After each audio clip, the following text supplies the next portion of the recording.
मुश्किलें जरूर हैं मगर ठहरा नहीं हूं मैं, मंजिल से जरा कह दो अभी पहुंचा नहीं। मुश्किलें जरूर हैं मगर ठहरा नहीं हूं मैं, मंजिल से जरा कह दो अभी पहुंचा नहीं।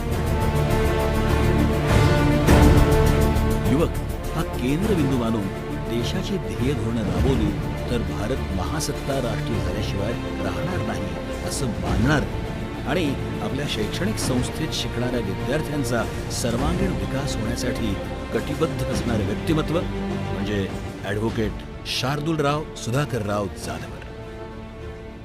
उस्मानाबाद जिल्ह्यातील वाशी तालुक्यातील वडजी या खेडेगावात ॲडव्होकेट शार्दूलराव सुधाकरराव जाधवर यांचे वडील प्राचार्य डॉक्टर सुधाकरराव उद्धवराव जाधवर यांचा जन्म झाला। घरच्या आर्थिक संकटावर मात करत आपलं शिक्षण घेत असताना प्राचार्य डॉक्टर सुधाकरराव उद्धवराव जाधवर सरांनी समाजाप्रती असणारी बांधिलकी कधी कमी होऊ दिली नाही। पुण्यात येऊन प्राध्यापकाची नोकरी करता करता त्यांनी अनेक शैक्षणिक संस्था उभ्या केल्या। उत्तम वक्ता, विद्यापीठात अधिष्ठाता, बांधकाम व्यावसायिक, जाधवर ग्रुप ऑफ इन्स्टिट्यूटचे अध्यक्ष अशा एकाच वेळी अनेक पदांवर ते कार्यरत आहेत। नुकतीच त्यांची पुणे विद्यापीठाच्या व्यवस्थापन परिषदेवर सदस्य म्हणून बिनविरोध निवड झाली आहे। अशा या कर्तृत्ववान व्यक्तीच्या घरात ॲडव्होकेट शार्दूलराव सुधाकरराव जाधवर यांचा जन्म पुण्यात झाला। अतिशय कमी वयात ॲडव्होकेट शार्दूलराव सुधाकरराव जाधवर यांनी doctor Sudhakarrao Jadhavar social education ट्रस्टच्या अध्यक्षपदाची आणि जाधवर ग्रुप ऑफ इन्स्टिट्यूटच्या उपाध्यक्षपदाची धुरा सांभाळली। 1995 साली एका कन्या शाळेपासून सुरुवात झालेला शिक्षण संस्थांचा हा प्रवास आज 70 शाखांपर्यंत पोहोचलाय। त्यापैकी 36 शैक्षणिक संस्थांची जबाबदारी ॲडव्होकेट शार्दूलराव सुधाकरराव जाधवर स्वतः सांभाळतात। जाधवर ग्रुप ऑफ इन्स्टिट्यूटमध्ये 25,000 विद्यार्थ्याहून अधिक विद्यार्थी शिक्षण घेतात, तर 1,500 शिक्षक आणि शिक्षकेतर कर्मचारी काम करतात। बल, बुद्धी आणि सद्विचार या तत्वावर वाटचाल करणाऱ्या संस्थेने भारतीय संस्कृतीबरोबर अमेरिकन तत्वज्ञानाचा अवलंब केलाय। विद्यार्थ्यांसाठी 100% रोजगाराच्या संधी, कमीत कमी फी, आंतरराष्ट्रीय दर्जाच्या शिक्षणाची संधी ही जाधवर ग्रुप ऑफ एज्युकेशनल इन्स्टिट्यूटची वैशिष्ट्ये आहेत। ॲडव्होकेट शार्दूलराव सुधाकरराव जाधवर यांनी diploma in human rights, diploma in labour law, diploma in taxation, cyber law, LLB, MBA, PGDHRM, LLM अशा अनेक पदव्या वयाच्या 24व्या वर्षीच प्राप्त केल्या आहेत। पूर्व प्राथमिक, प्राथमिक, माध्यमिक, कनिष्ठ विद्यालय, BA, BCom, MA, MCom, MBA, ANM, GNM, CBSE, इंग्रजी माध्यम आणि मराठी माध्यम अशा अनेक शैक्षणिक संस्थांचं जाळं त्यांनी उभं केलंय। सशक्त युवा, सशक्त राजकारण, सशक्त भारत व्हावा या उद्देशाने त्यांनी गेल्या 4 वर्षांपासून युवा संसद सुरू केली। महाराष्ट्र आणि गोवा या राज्यातनं या संसदेत विद्यार्थी सहभागी होतात। केंद्र शासन, राज्य शासन, कॉमन युथ कौन्सिल आणि नेहरू युवा केंद्राच्या संयुक्त विद्यमाने ही युवा संसद चालवली जाते। या कार्यक्रमात आजपर्यंत महाराष्ट्र आणि महाराष्ट्राबाहेरील मंत्री, मुख्यमंत्री अशा अनेक मान्यवरांना सन्मानित करण्यात आलं आहे। विद्यार्थ्यांच्या विकासासाठी महाविद्यालयात विशेष शौर्यासाठी शौर्य पुरस्कार, डॉक्टर सुधाकर जाधवर करंडक, जाधवर सायन्स फेअर, नशामुक्ती अभियान, मदिरा छोडो दूध पियो हा 31 डिसेंबरला उपक्रम, श्री छत्रपती शिवाजी महाराज जयंती, राज्यस्तरीय निबंध आणि वक्तृत्व स्पर्धा, जाधवर कल्चरल फेस्टिवल, श्रीमद भागवत भक्ती कथा ज्ञान यज्ञ महोत्सव, जाधवर स्पोर्ट्स फेस्टिवल, पोलिसांसाठी रेनकोट वाटप, आदर्श माता पुरस्कार, आदर्श शिक्षक पुरस्कार इत्यादी उपक्रम राबवले जातात। सदाभाऊ खोत यांच्या रयत क्रांती संघटनेचं युवा प्रदेश अध्यक्ष म्हणूनही ॲडव्होकेट शार्दूलराव सुधाकरराव जाधवर यांनी जबाबदारी सांभाळली. संपूर्ण महाराष्ट्रात फिरून त्यांनी युवा संघटनांचं काम केलंय. ॲडव्होकेट शार्दूलराव सुधाकरराव जाधवर यांना आजपर्यंत महाराष्ट्र रत्न भूषण पुरस्कार, दिल्ली येथील राष्ट्रीय एकता पुरस्कार अशा वेगवेगळ्या 22 पुरस्कारांनी सन्मानित करण्यात आलं आहे.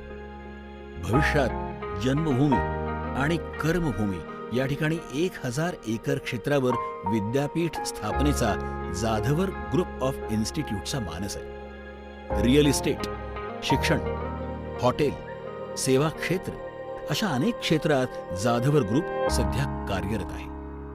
हे सर्व यश मिळवताना वडील प्राचार्य डॉक्टर सुधाकरराव जाधवर सर, आई सुरेखाताई सुधाकरराव जाधवर, मोठा भाऊ जयप्रकाश सुधाकरराव जाधवर यांचं मोलाचं मार्गदर्शन असल्याचं ॲडव्होकेट शार्दूलराव. निश्चयाचा महामेरू, बहुत जणांचे आधारू, अखंड स्थितीचा निर्धारू, श्रीमंत योगी, यशवंत, कीर्तिवंत, ज्ञानवंत, पुण्यवंत, वर्धवंत, सामर्थ्यवंत जाणता राजा, या भूमंडळाचे ठाई धर्मरक्षायसा नाही, महाराष्ट्र धर्म राहिला काही तुम्हा कारणे.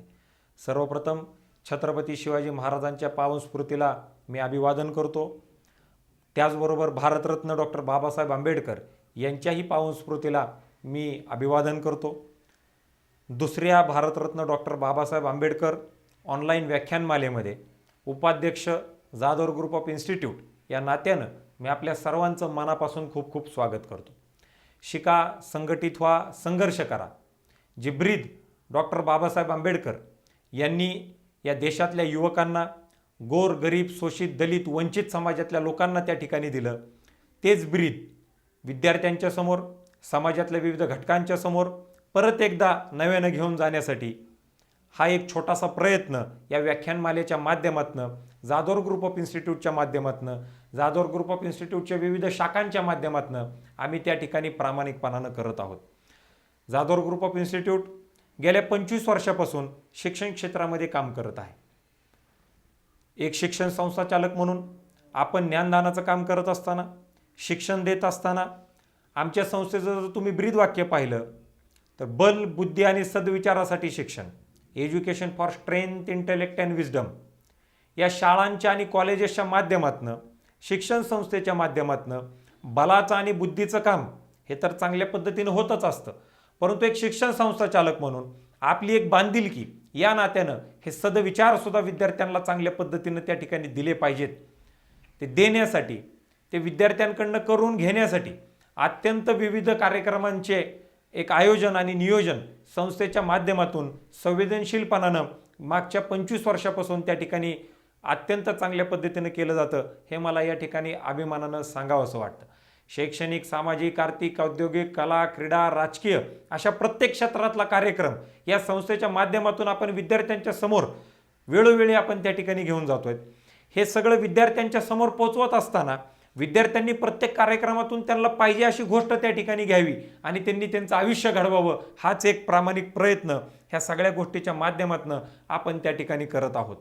आज ज्या वेळेला आपण डॉक्टर बाबासाहेब आंबेडकर ऑनलाईन व्याख्यान मालेच्या संदर्भामध्ये त्या ठिकाणी बोलतोय, गेल्या वर्षी ज्या वेळेला अत्यंत कोरोना हा पीकवरती होता, ज्या वेळेला एकही कार्यक्रम घेता येत नव्हता, ज्या वेळेला मागच्या 2 वर्षापासून डॉक्टर बाबासाहेब आंबेडकरांची जयंती किंवा कोणतेही उत्सव, सण, वार हे कोणत्याही गोष्टी आपल्याला त्या ठिकाणी घेता येत नव्हत्या, त्याचे कार्यक्रम घेता येत नव्हते, त्यावेळेसला एक ऑनलाईनचं फॅड, एक इंटरनेटचा वापर, एक ऑनलाईन एज्युकेशन हे अत्यंत मोठ्या प्रमाणावरती जगाच्या समोर त्या ठिकाणी ते आलं.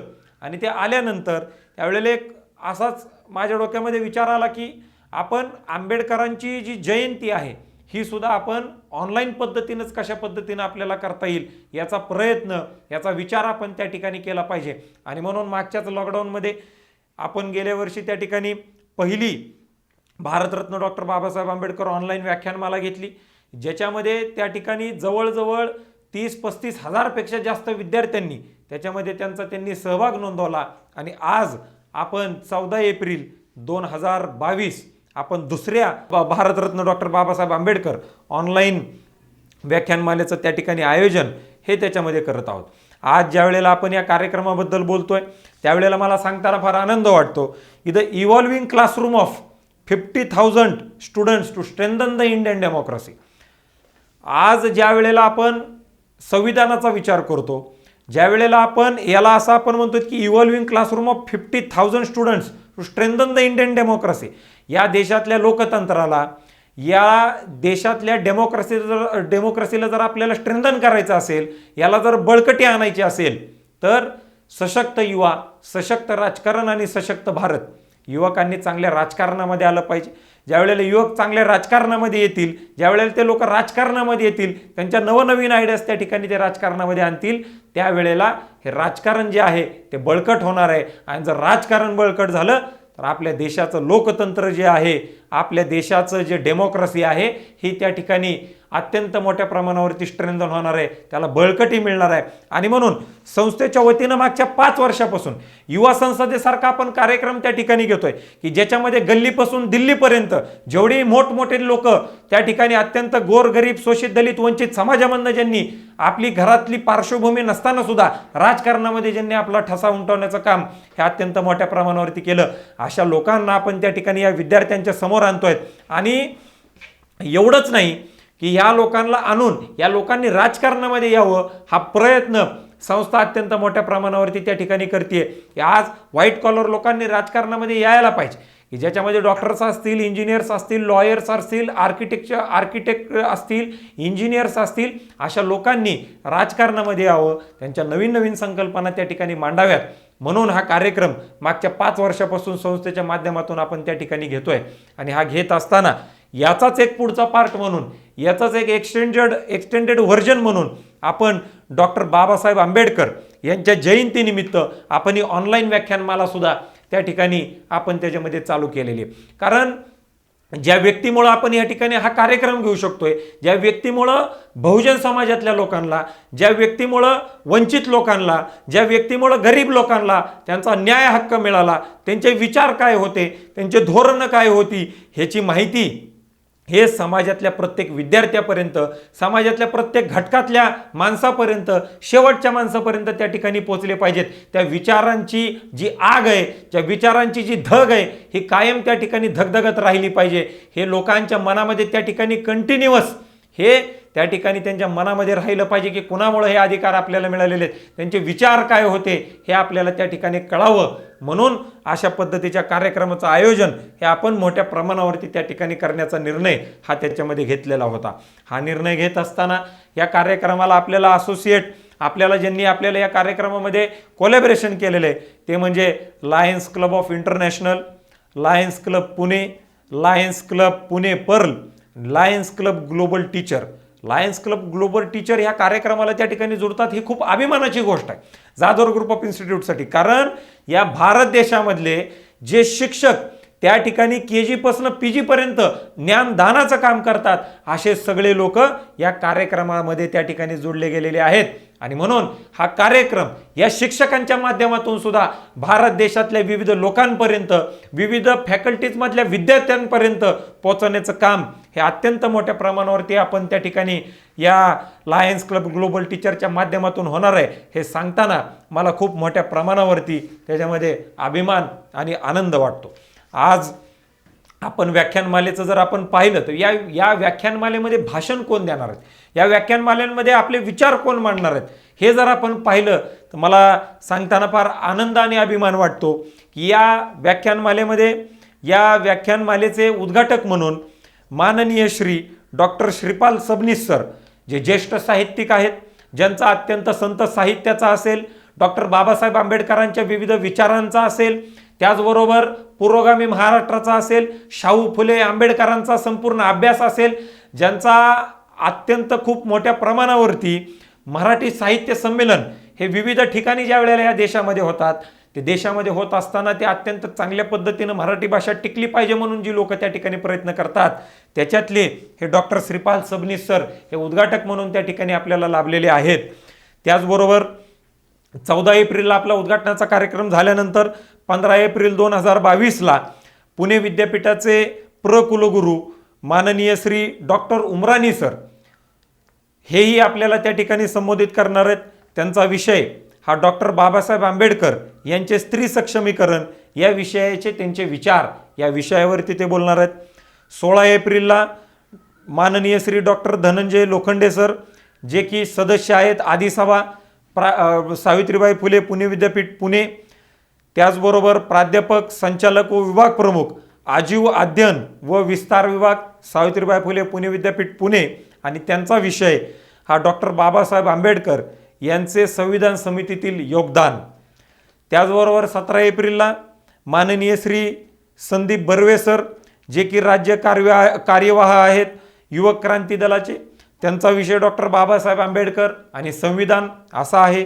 त्याचबरोबर 18 एप्रिलला माननीय श्री डॉक्टर श्रीमंत कोकाटे सर, जे की सुप्रसिद्ध वक्ते आहेत, छत्रपती शिवाजी महाराज असतील, छत्रपती संभाजी महाराज असतील, त्याचबरोबर शाहू फुले आंबेडकर यांचे सगळं चरित्र हे अत्यंत तोंडपाठ या व्यक्तीला त्या ठिकाणी आहेत.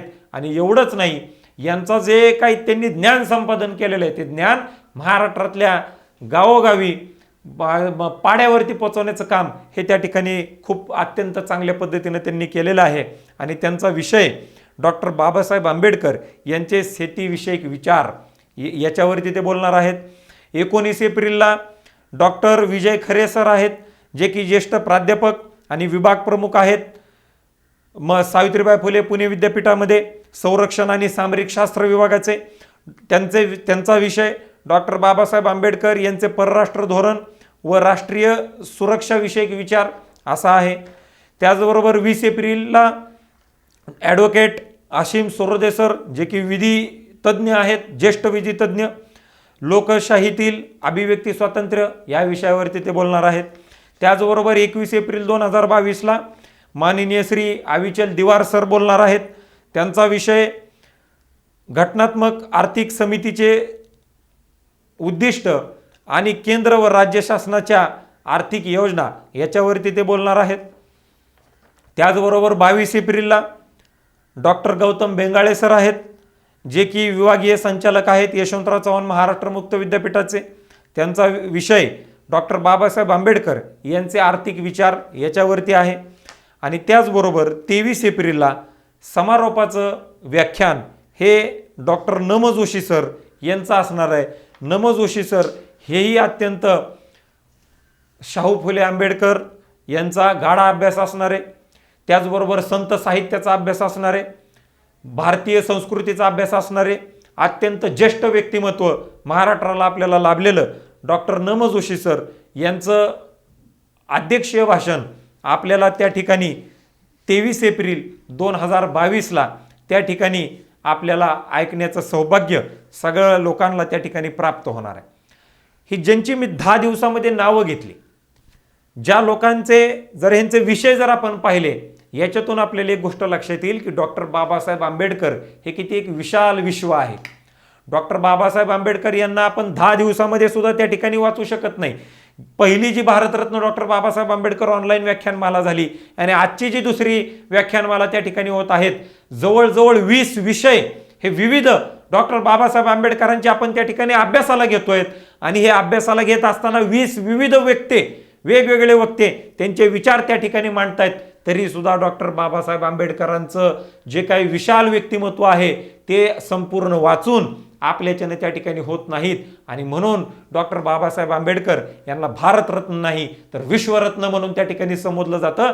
आणि आज आपल्या सर्व लोकांचं हे सौभाग्य आहे, हे आपल्यासाठी अभिमानाची गोष्ट आहे की सगळ्यात जास्त काळ हा डॉक्टर बाबासाहेब आंबेडकर यांचा या महाराष्ट्रामध्ये, या महाराष्ट्राच्या मातीमध्ये, या मराठी मातीमध्ये त्या ठिकाणी गेला. हे आपल्यासाठी त्या ठिकाणी अभिमानाची गोष्ट आहे. आणि म्हणून या दुसऱ्या ऑनलाईन या दुसऱ्या ऑनलाईन व्याख्यानमालेमध्ये सुद्धा ह्या 10 विषयांवरती आपण चर्चा करत असताना हे कोणते विषय आहेत, हे विषय अत्यंत जाणीवपूर्वक आपण त्या ठिकाणी निवडलेले आहेत. हे आपण त्या ठिकाणी लक्षामध्ये घेतलं पाहिजे.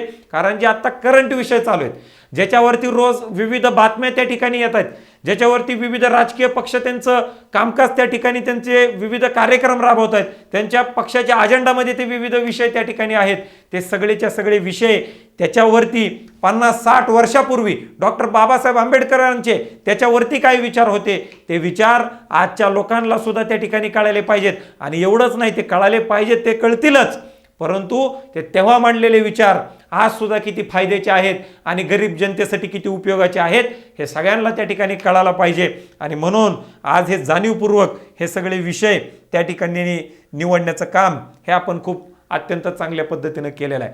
या व्याख्यानमालेचा जर आपण विचार केला तर ही व्याख्यानमाला कोणत्याही आपण झूम ॲपवरनं किंवा आपण हा एका हॉलमध्ये घेत नाही. ही व्याख्यानमाला आपण doctor Sudhakarrao Jadhavar social and educational ट्रस्टच्या माध्यमातून असेल, जाधवर ग्रुप ऑफ इन्स्टिट्यूटच्या माध्यमातून असेल, ही आपण Jadhavar group of institute Pune Maharashtra India या यूट्यूब पेजच्या माध्यमातून आपण त्या ठिकाणी घेत आहेत. जोपर्यंत यूट्यूब आहे, जोपर्यंत इंटरनेट आहे, तोपर्यंत हे सगळे विचार हे आपल्या सगळ्या लोकांना आपल्या मातृभाषेमध्ये मराठीमध्ये हे सगळ्यांना त्या ठिकाणी ऐकायला त्याच्यामध्ये ते उपलब्ध व्हावं. आणि एवढंच नाही, आपण किती जरी मोठा कार्यक्रम घेतला, तो एका हॉलमध्ये घेतला, तर त्या हॉलमध्ये जर जेवढी लोक बसणार आहेत तेवढ्याच लोकांना त्यांचे विचार त्या ठिकाणी समजतेल्याने ऐकायला मिळतील. त्याच्यामुळं भारत देशामध्येच नाही तर संपूर्ण जगामध्ये ज्या ज्या लोकांना मराठी कळते, ज्या ज्या लोकांना डॉक्टर बाबासाहेब आंबेडकरांचं व्यक्तिमत्व त्या ठिकाणी अभ्यास करायचा आहे, ज्या ज्या लोकांना ह्या विविध विषयांमध्ये डॉक्टर बाबासाहेब आंबेडकरांचे विचार काय होते याचा जर अभ्यास करायचा असेल, या यूट्यूब पेजच्या माध्यमातून चिरकाळ अनंत काळापर्यंत हे विचार त्या सगळ्या लोकांना त्या ठिकाणी ऐकायला आणि पाहायला त्याच्यामध्ये मिळणार आहेत. हीच एक अभिमानाची गोष्ट या कार्यक्रमाच्या माध्यमातून आपल्यासाठी त्या ठिकाणी असू शकते. आणि आज हा कार्यक्रम घेत असताना मी आपल्या सर्वांना या कार्यक्रमाच्या निमित्तानं या कार्यक्रमाचा आयोजक म्हणून त्या ठिकाणी विनंती करणार आहे की ज्या वेळेला हा यूट्यूबला कार्यक्रम त्या ठिकाणी होणार आहे त्यावेळेला आपण समाजातल्या सगळ्या घटकांपर्यंत हा कार्यक्रम त्या ठिकाणी पोहोचवावा. डॉक्टर बाबासाहेब आंबेडकरांचे विचार हे प्रत्येक व्यक्तीपर्यंत पोहोचले पाहिजेत. आज आपल्या भारत देशाचा आणि महाराष्ट्राचा जर विचार केला तर आज श्रीलंकेचा सुद्धा जर आपण विचार केला तर त्या ठिकाणी आज परीक्षा घेण्यासाठी परीक्षेचे पेपर सुद्धा त्या लोकांकडे नाहीत.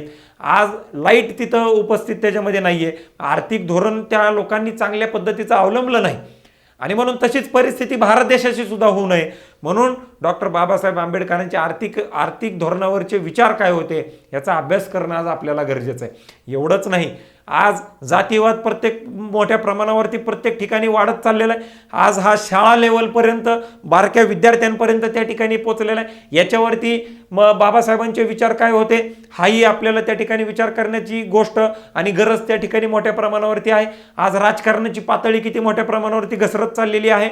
त्याच्याचमध्ये बाबासाहेबांचे त्याच्यावरती विचार काय होते याचाही अभ्यास करणं गरजेचं आहे. आज स्टार्टअप इंडिया, स्टँडअप इंडियाची घोषणा त्या ठिकाणी खूप मोठ्या प्रमाणावरती त्या ठिकाणी केली जाती. परंतु 60-70 वर्षापूर्वी हे काम डॉक्टर बाबासाहेब आंबेडकरांनी त्या ठिकाणी केलेलं आहे की ज्या लोकांना त्या ठिकाणी अधिकार त्यांचे मिळत नव्हते ते मिळत नसलेले अधिकार सुद्धा त्यावेळेला संविधानामध्ये सुद्धा घटनेमध्ये त्या ठिकाणी या लोकांनी त्यांचे धंदे कसे उभे केले पाहिजेत त्याच्यासाठीच आर्थिक सहाय्यता ही 50-60 वर्षापूर्वी ही त्या ठिकाणी त्यांनी निर्माण करून ठेवलेली होती. आज हे आपल्याला त्याचे फायदे आज सुद्धा आपण त्या ठिकाणी घेतोय. त्यांचे विचार हे आज सुद्धा तितकेच फायदेशीर आपल्याला त्या ठिकाणी आहेत. हे जर आपण सगळं लक्षामध्ये घेतलं ते समाजातल्या प्रत्येक व्यक्तीपर्यंत पोहोचणं हे किती गरजेचं आहे. जर आपल्याला देश महासत्ता करायचा असेल, जर आपल्याला या भारताला विश्वगुरू करायचा असेल तर डॉक्टर बाबासाहेब आंबेडकरांचा एक ना एक विचार जोपर्यंत या देशातला प्रत्येक राजकारणी, जोपर्यंत या देशातला प्रत्येक माणूस हा त्यांच्या जीवनामध्ये त्या ठिकाणी आणत नाही, त्यांच्या कामामध्ये आणत नाही, तोपर्यंत आपला देश हा कधीही विश्वगुरू होऊ शकत नाही हे मानणारा युवक मी त्या ठिकाणी आहे. आणि म्हणून हा जे यूट्यूब पेज आहे या यूट्यूब पेजला दररोज जे काही व्हिडिओज अपलोड होणार आहेत ते सगळे व्हिडिओज हे यूट्यूब पेज आपण सगळ्यांनी लाईक करावं, शेअर करावं, सबस्क्राईब करावं, सगळ्या लोकांपर्यंत हा कार्यक्रम पोचवावा हीच एक आशा आणि अपेक्षा मी या आजच्या या कार्यक्रमाच्या माध्यमातून त्या ठिकाणी व्यक्त करतो. आज डॉक्टर बाबासाहेब आंबेडकर ज्याही ठिकाणी असतील त्या ठिकाणी त्यांच्या आज मनाला समाधान वाटलं पाहिजे की जे मी ब्रीद दिलेलं होतं, शिका, संघटित व्हा, संघर्ष करा, आज ते ब्रीद कुठंतरी सत्यामध्ये उतरतंय आणि हे उतरवणारे हे युवकच आहेत आणि ते आपल्या महाराष्ट्रातले युवक आहेत असा एक अभिमान हा त्या ठिकाणी त्यांना वाटला पाहिजे. अशा पद्धतीचं काम हे आपल्याकडनं त्या ठिकाणी मोठ्या प्रमाणावरती व्हायला पाहिजे हीच आशा आणि अपेक्षा त्या ठिकाणी व्यक्त करतो. परत एकदा भारतरत्न डॉक्टर बाबासाहेब आंबेडकर यांच्या पावनस्मृतीला मी अभिवादन करतो आणि थांबतो. धन्यवाद. जय हिंद, जय महाराष्ट्र, जय भीम.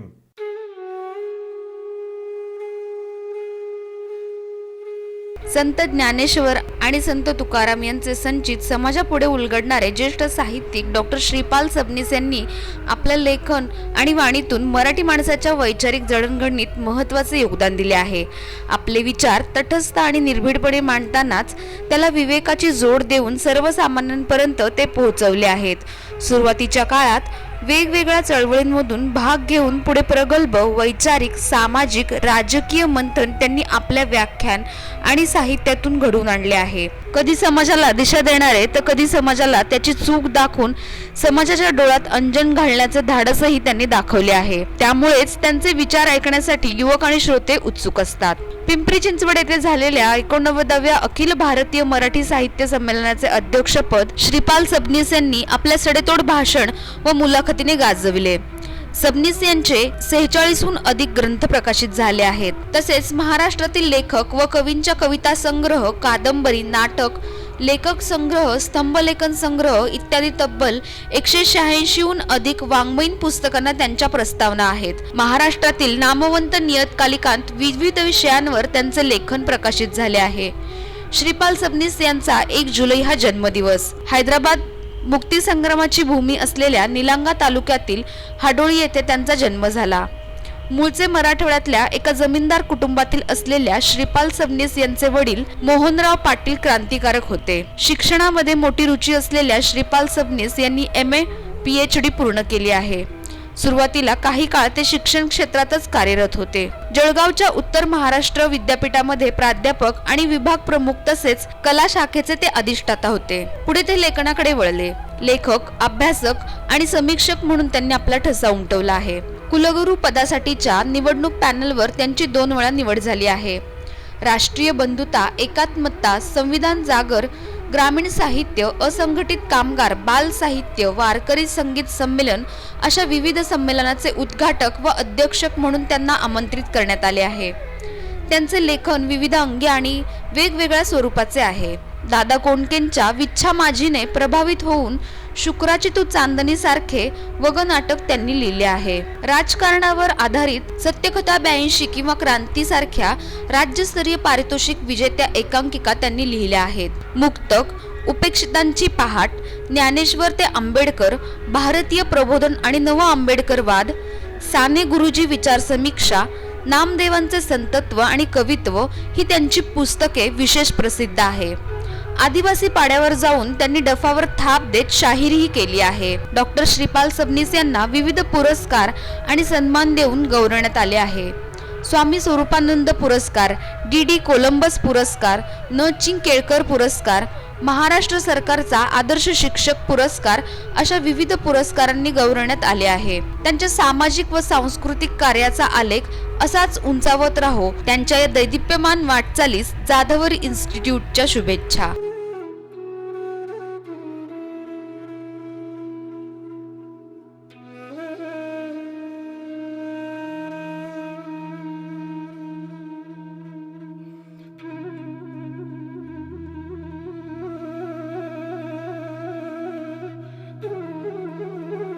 डॉक्टर बाबासाहेब आंबेडकर यांच्या ऐतिहासिक महान कर्तृत्वाला मी विनम्र अभिवादन करतो.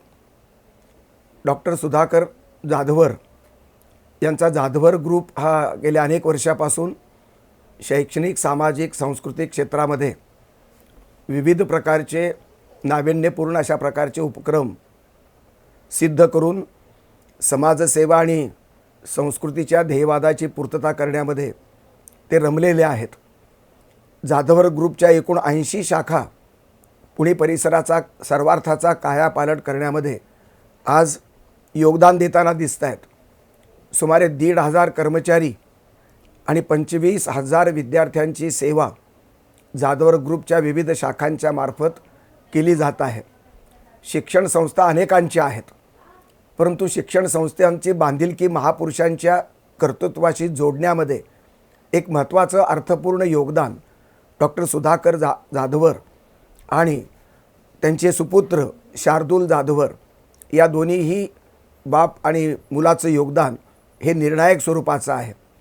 बाबासाहेब आंबेडकरांची थोरवी जगाला कळाली, पण ज्यांच्या मनात जातीयता आहे, उच्च नीच भेदभाव आहे, अशा मराठी माणसाला, भारतीय माणसाला बाबासाहेब आंबेडकरांची समता आणि त्यांची संबंध भूमिका पचवण्यामध्ये बरंचसं भिंती आडव्या होत्या जातीच्या.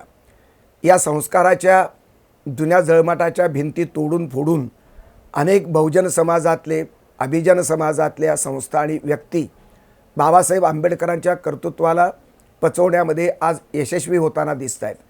त्यामध्ये डॉक्टर जाधवरांची संस्था ही मला निर्णायक पुढाकार घेताना दिसते आहे. कारण त्यांनी गेल्या वर्षीपासून बाबासाहेब आंबेडकरांच्या संबंध कर्तृत्वाला अभिवादन करण्यासाठी एक 8-10 दिवसाची व्याख्यानमाला त्यांनी सुरू केलेली आहे. गेल्या वर्षी पण हा त्यांनी प्रयोग केला. यावर्षी पण ते 14 ते 24 या एप्रिल महिन्याच्या 10 दिवसामध्ये ते व्याख्यानमाला आयोजित केलेली आहे त्यांनी. आणि ही ऑनलाईनची व्याख्यानमाला अनेक विद्वानांच्या संबंध सहभागातून आणि वेगवेगळ्या विचारमंथनातून ही व्याख्यानमाला संपन्न होते आहे. जाधवर कुटुंबाची बाबासाहेब आंबेडकरांच्या ध्येयवादाप्रती असणारी बांधिलकी मी वंदनीय मानतो. बहुजन समाज आणि अभिजन समाज यांना उद्धाराच्या दृष्टीनं, संपूर्ण समाजाचा कायापालट करण्याच्या दृष्टीनं आंबेडकरांच्या वैचारिक योगदानाची गरज कालही होती, आजही आहे आणि उद्या पण आहे. आणि म्हणूनच या व्याख्यानमालेचं समाज आणि संस्कृतीच्या जीवनातलं महत्त्व हे निर्णायक आहे.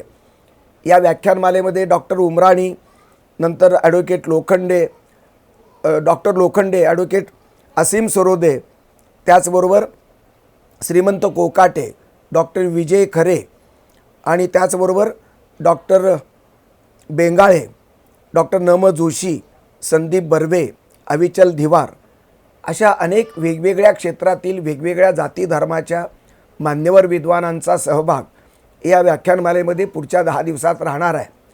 महत्त्वाची गोष्ट म्हणजे वेगवेगळ्या वक्त्यांनी बाबासाहेब आंबेडकरांच्या वेगवेगळ्या पैलूवर प्रकाश टाकण्याची संकल्प केलेला दिसतो.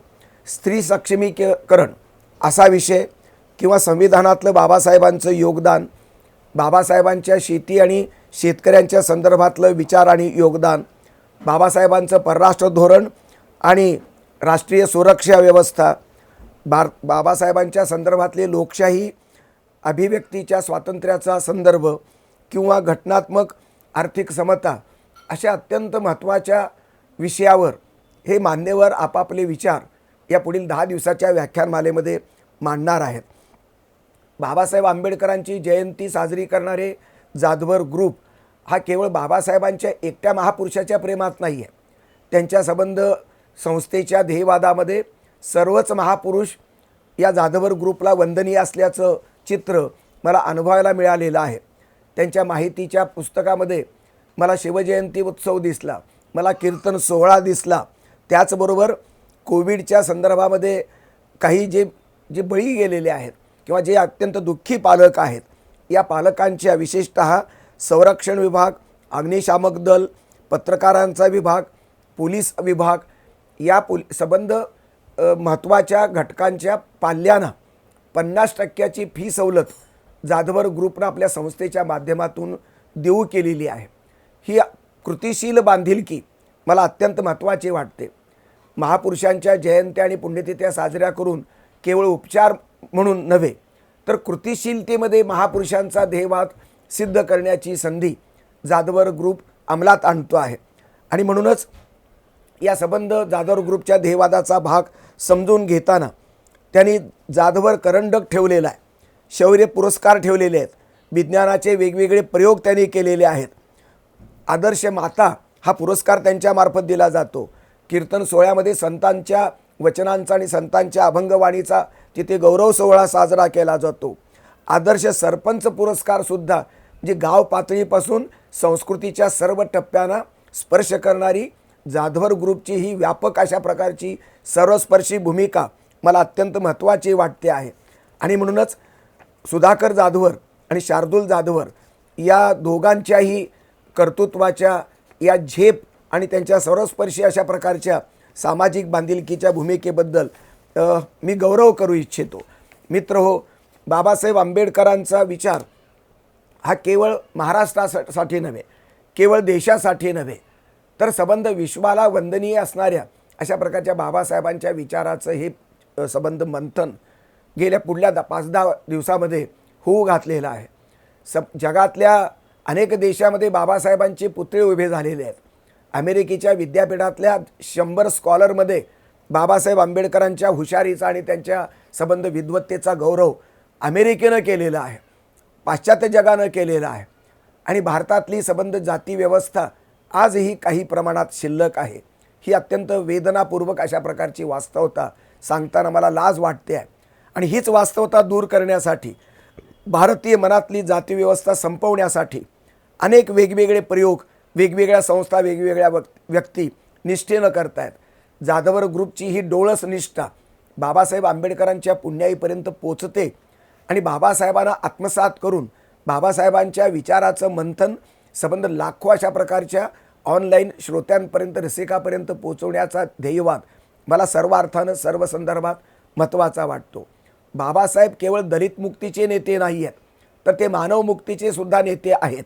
आणि हा प्रवास जर त्यांच्या जीवनाचा समजून घेतला तर दलित मुक्ती ते मानव मुक्ती यामध्ये शेतकरी मुक्ती आहे, स्त्रियांच्या मुक्ततेचा प्रश्न आहे, गरिबांच्या मुक्ततेचा प्रश्न आहे, कामगार मुक्ती, आदिवासी मुक्ती, या सर्व मुक्तीचे प्रयोग आणि कृतिशीलता बाबासाहेबांच्या जीवनातून ही सिद्ध झालेली आहे.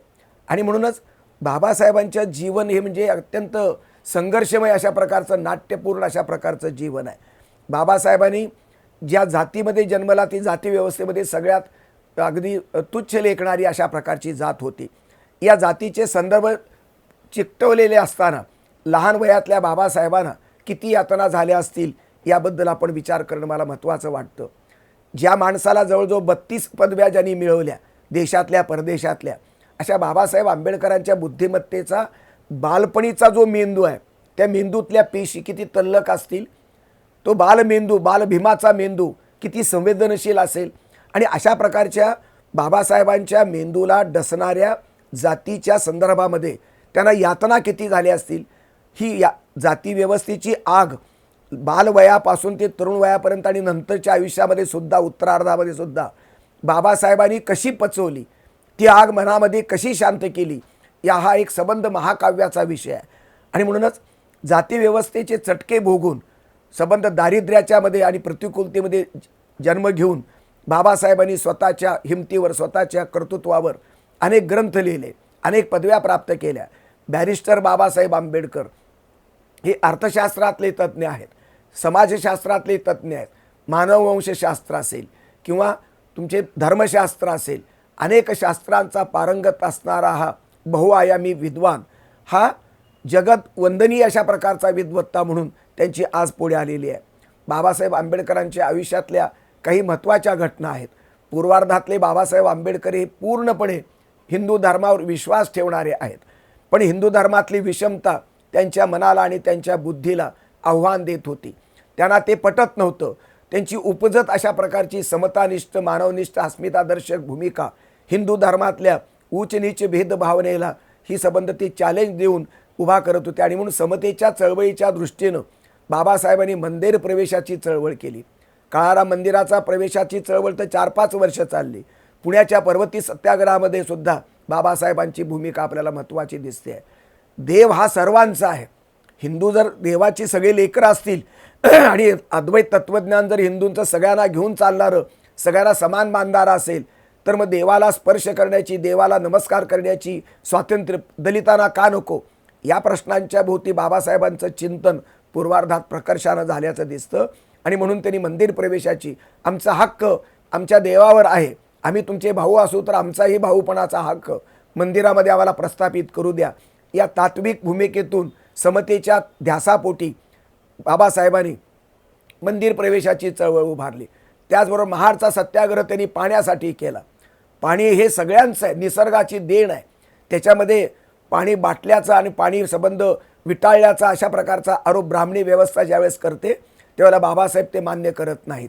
आणि म्हणून पाण्याला त्यांनी आग लावली आणि महाडच्या सत्याग्रहातलं पाणी त्यांनी हजारो आपल्या अनुयायांच्या सोबत त्यांनी प्राशन केलं.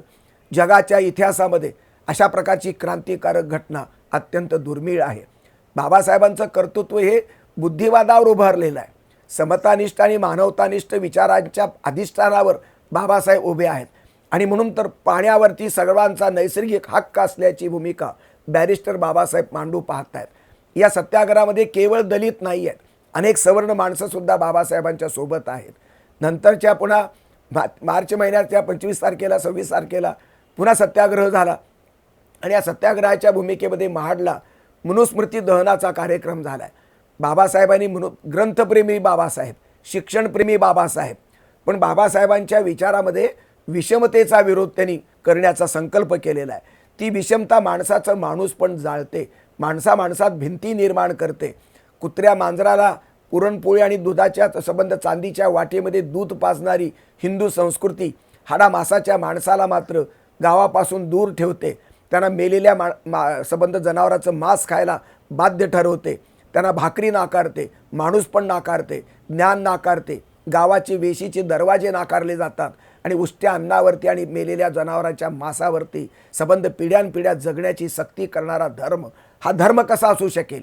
धर्माच्या नावानं अधर्माची पेरणी करणारी ब्राह्मणी व्यवस्था या संबंध देशामधलं हे सांस्कृतिक करप्शनचं उदाहरण आहे. आणि म्हणून तर बाबासाहेबांच्या लहान वयापासूनच्या बुद्धीमध्ये सत्याचा संबंध असे जी काही ध्यास होता, त्या सत्याच्या अटीमध्ये बाबासाहेब फुलत गेले, बाबासाहेब विकसित होत गेले आणि बाबासाहेबांनी मनुस्मृती जाळली. कारण मनुस्मृतीमध्ये शूद्र आणि ब्राह्मण याच्यामध्ये टोकाचं फरक केलेला आहे. जो नियम ब्राह्मणाला क्षत्रियाला लागू आहे तो नियम अस्पृश्याला लागू नव्हता. अस्पृश्यांचा गुन्हा काय? 2 डोळे, 2 हात, 2 पाय, 1 नाकाची माणसं सगळी सारखीच असणार, सर्व माणसांचं रक्त सारखंच. तरी पण भारतातली संबंध जातीव्यवस्थेचा बळी ठरलेला अस्पृश्य समाज स्पर्शापासून त्याला दूर माणसाचा स्पर्श नाकारला गेला.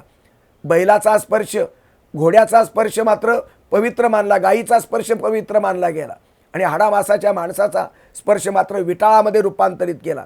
माणसाला माणसाचा विटाळ का, या प्रश्नाचं उत्तर बाबासाहेबांनी शोधण्याचा प्रयत्न केला आणि त्यासाठी बाबासाहेबांनी संघर्षाची भूमिका घेतली. अर्थात संघर्षाचा प्रश्न नंतरचा होता, बाबासाहेबांनी सुरुवातीला संवाद केलेला आहे. बाबासाहेबांनी वृत्तपत्रातून, मग ते बहिष्कृत भारत असेल, समता असेल, मूकनायक असेल किंवा अनेक प्रकारच्या नियतकालिकातून बाबासाहेबांनी जागरण केलं, प्रबोधन केलं. ते दलित समाजाचंही केलं. गुलामांच्या बेडींची जोपर्यंत जाणीव होत नाही तोपर्यंत ते मुक्ततेचा श्वास घेऊ शकत नाहीत. या सूत्रावर आधारलेलं प्रबोधनाचं सूत्र बाबासाहेबांनी मांडलं. सवर्णांच्या मानसिकतेलाही त्यांनी साथ घातली की हा अन्याय आहे. धर्माच्या नावानं अन्याय रुजवणं हा खरा धर्म नव्हे. हिंदू धर्मातली जर समता अद्वैताच्या तत्त्वज्ञानामध्ये असेल, उपनिषदाच्या तत्त्वज्ञानामध्ये समता आहे आणि त्या तत्त्वज्ञानाची सूत्र ज्ञानेश्वरीमध्ये होती आहेत. त्या ज्ञानेश्वरीतल्या समतावादी ओव्या बाबासाहेबांनी त्यांच्या बहिष्कृत भारत नावाच्या पाक्षिकाच्या डोक्यावर दरवेळेला छापलेले आहेत. अशा प्रकारे ज्ञानेश्वरी आणि बाबासाहेबांचा संवाद आहे. तुकारामाचे अभंग बाबासाहेबांनी छापलीत. गोपाळ हरी देशमुखांचे लेखन त्यांनी छापलेलं आहे.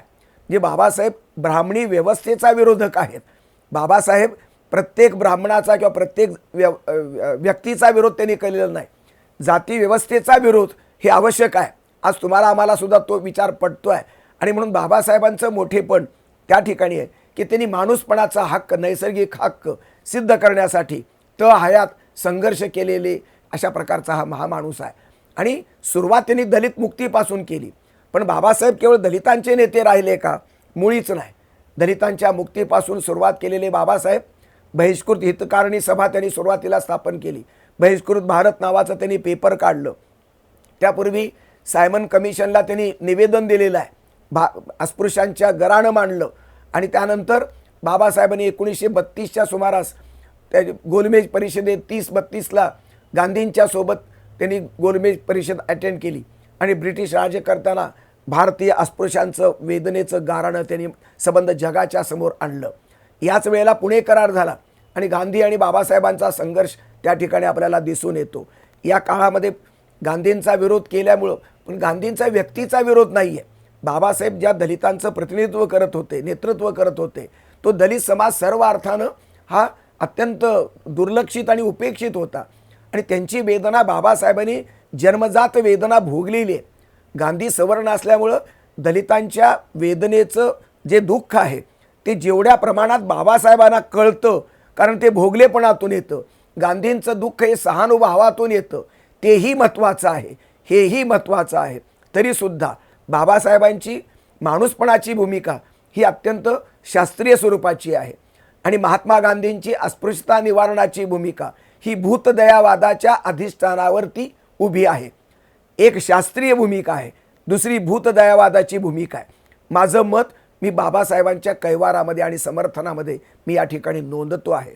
भूतदयेपेक्षा माणसावरती दया करणं आणि माणसाच्या संबंध अस्तित्वाचा अर्थ सांगत असताना स्वतःच्या हक्काचं समर्थन करणं यामध्ये फरक आहे. आणि म्हणूनच गांधींचा विचार हा जो कितीही महत्त्वाचा असला, उदारमतवादी असला, तरीही बाबासाहेबांनी मांडलेला शास्त्रीय स्वरूपाचा सत्याचा विचार, माणुसकीच्या हक्काचा विचार हा निर्णायक स्वरूपामध्ये मला श्रेष्ठ वाटतो आहे. आणि म्हणून महापुरुषाची तुलना होऊ शकते का?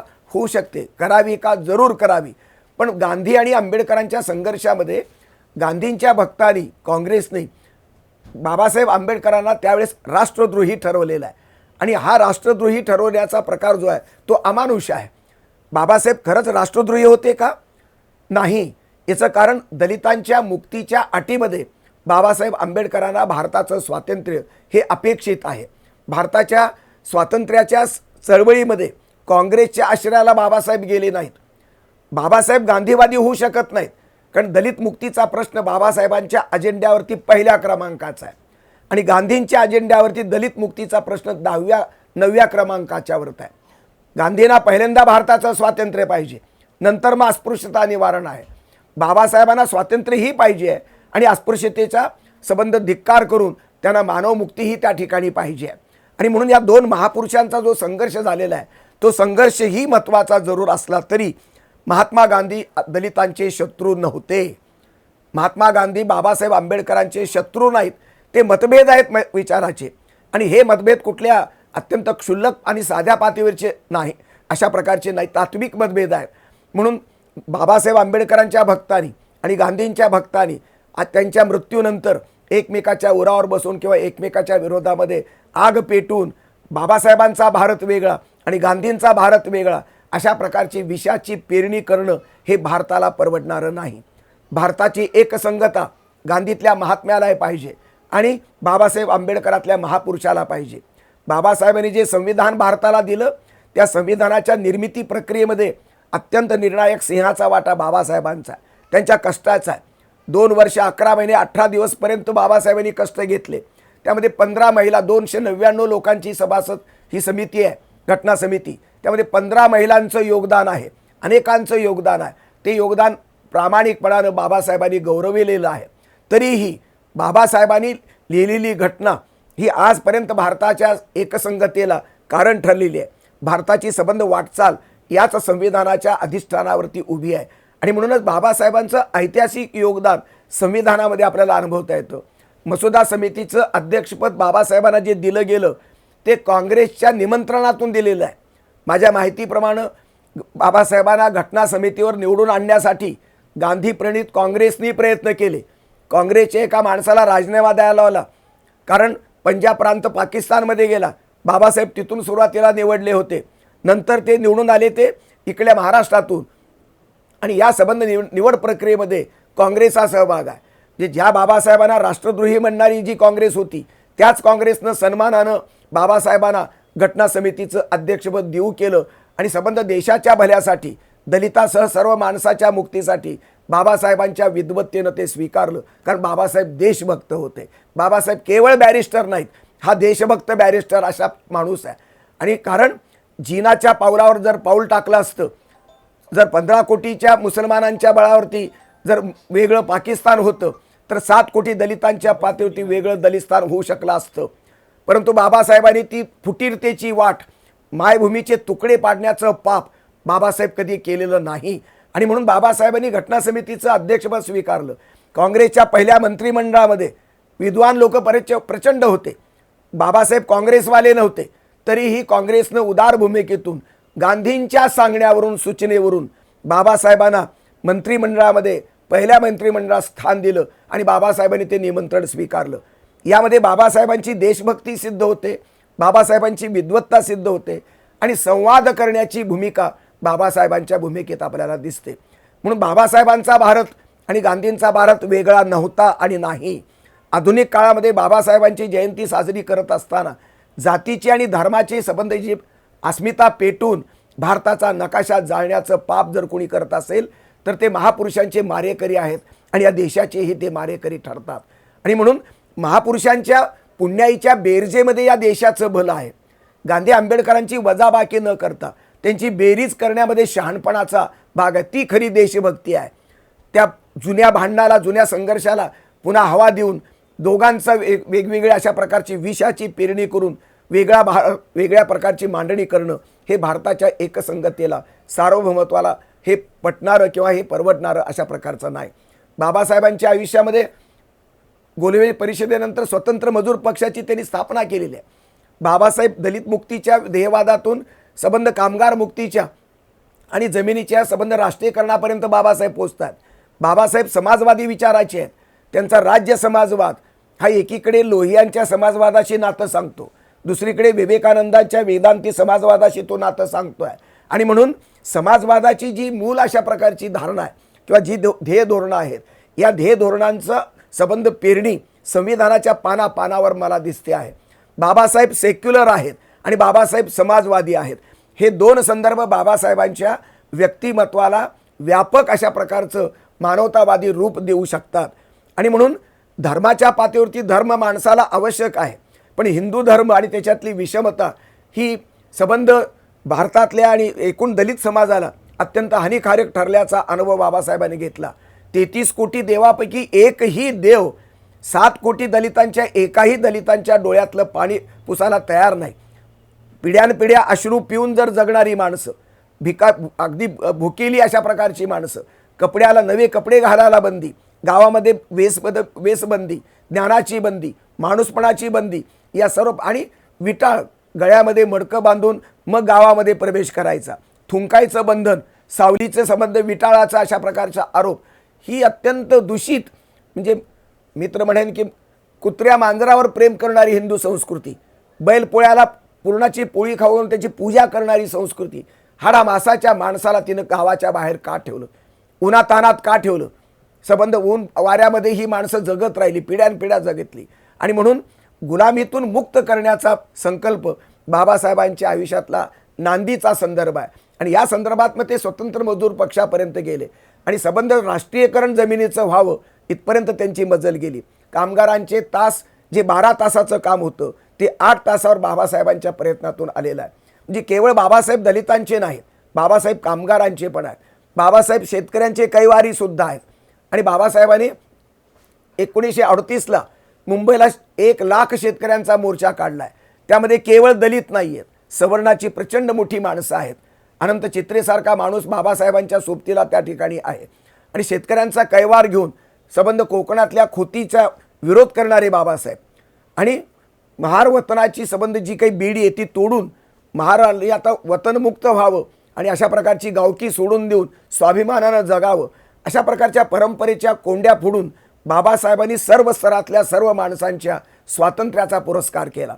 या स्वातंत्र्याचीच उर्मी बाबासाहेबांच्या एकंदरीत संविधानाच्या निर्मितीमध्ये आपल्याला दिसते. बाबासाहेबांनी निर्माण केलेलं संविधान स्त्रियांच्या मुक्तीसाठी बांधिलकी सिद्ध करणार आहे. हिंदू कोड बिल त्यावेळेस फसलं, पण बाबासाहेब हिंदू धर्माच्या विरुद्ध जरी असले, विषमतेच्या विरुद्ध असले, तरी हिंदू स्त्रियांच्या कैवार त्यांनी घेतला आणि हिंदू स्त्रियांच्या कैवारामध्ये हिंदू कोड बिलाची स्थापना केली, या संबंध निर्मिती केली. तेच हिंदू कोड बिल निर्भयाच्या कायद्यापर्यंत टप्प्याटप्प्याने भारतामध्ये आता ते मंजूर झालेलं आहे. बाबासाहेबांच्या दूरदृष्टीचा तो विचार मला महत्त्वाचा वाटतो. बाबासाहेबांची जलनीती आणि बाबासाहेबांनी वीज निर्मितीच्या संदर्भात केलेलं ऐतिहासिक योगदान हे अनेकांनी आत्ता मांडलेलं आहे. म्हणजे बाबासाहेब केवळ समाजक्रांतिकारक, बाबासाहेब केवळ दलितांचे नेते असं चित्र हे चुकीचे अर्धवट आहे. बाबासाहेब शेतकऱ्यांचे नेते आहेत, बाबासाहेब स्त्रियांचे कैवारी आहेत, बाबासाहेब कामगारांचे नेते आहेत, बाबासाहेब आदिवासींसाठी सुद्धा बाबासाहेबांनी केलं. पुणे विद्यापीठातील डॉक्टर तुकाराम रोंगटे नावाचा एक अत्यंत विद्वान अशा प्रकारचा अभ्यासक आहे. त्याने एक पुस्तक लिहिलं, मी 2 महिन्यापूर्वी त्याचं प्रकाशन केलं पुणे विद्यापीठामध्ये. त्यांनी लिहिलं, आदिवासींचेही आंबेडकर, म्हणजे आंबेडकर दलितांचे आहेत, आंबेडकर दलितेतरांचे आहेत आणि आदिवासींचीही आंबेडकर आहेत, अशा प्रकारची भूमिका या सूत्रावर त्यांनी अख्खा ग्रंथ लिहिलेला आहे. याचा अर्थ ज्या प्रकारची बाबासाहेबांच्या संदर्भातली गैरसमजूत ही संबंध भारतीय समाजामध्ये पसरवली ती हळूहळू दूर होते आहे आणि सर्वांचे बाबासाहेब अशा प्रकारची नवी प्रतिमा बाबासाहेबांच्या संदर्भ कर्तृत्वानं आणि त्यांच्या एकंदरीत इतिहासाच्या आकलनातून पुढे येते आहे. बाबासाहेब आंबेडकरांची राष्ट्रभक्ती तर अव्वलच आहे. त्यांनी काँग्रेसच्या वळचणीला जाऊन जरी स्वातंत्र्याचा लढा पुकारला नसला तरी दलितांच्या अटीमधलं स्वातंत्र्य बाबासाहेबांना हवं होतं आणि म्हणून शेड्यूल कास्ट फेडरेशनचा त्यांचा प्रयत्न असेल किंवा स्वतंत्र मजूर पक्षाच्या माध्यमातून कामगारांच्या मुक्तीसह देशाच्या स्वातंत्र्याचा प्रश्न त्यांनी हाताळला.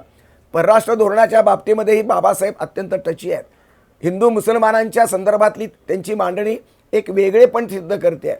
ह्या दोन धर्मांचा संघर्ष बाबासाहेबांनी गृहीत धरलेला आहे. ते अनुभव घेत होते, परंतु ते मुस्लिम धर्म ते स्वीकारले नाहीत. हिंदू धर्मातल्या मार्तंडांना त्यांनी अनेक प्रकारे आव्हान केलं आणि अनेक प्रकारे विनंती करून सुद्धा समतेचा प्रश्न त्यांच्या दृष्टीनं हिंदू धर्मातल्या त्यावेळेच्या तत्कालीन नेत्यांनी सोडवला नाही.